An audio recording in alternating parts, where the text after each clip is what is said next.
Pour être totalement honnête, mes pensées sur ma créativité en cuisine sont mitigées. D'un côté, je sais que c'est ce qui me caractérise, mais d'un autre côté, il y a ce sentiment de désarroi quand quelqu'un évoque la nécessité de préserver les recettes traditionnelles. Je me sens un peu désemparée, comme si je ne contribuais pas suffisamment à cet héritage culinaire. Pendant que je créais cette recette, ces pensées tourbillonnaient dans ma tête et je me questionnais sur les limites de ma créativité. Étais-je en train de commettre une erreur en détournant les recettes traditionnelles, ou bien étais-je tout simplement en train de suivre une voie légitime pour m'exprimer et ressentir une forme de liberté? Ces réflexions prennent racine dans mon expérience de la cuisine fusion, une passion que j'ai cultivée pendant une partie de mon expatriation en France. La cuisine fusion, c'est un peu comme le fruit naturel de la rencontre entre différentes cultures.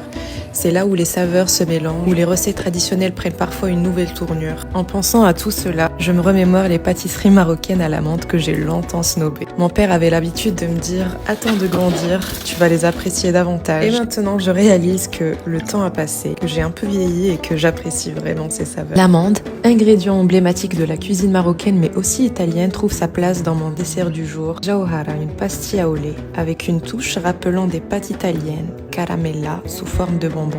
Parce qu'au final, peu importe les influences ou les variations, il y a quelque chose de profondément gratifiant à créer un plat qui rassemble et qui plaît à tous.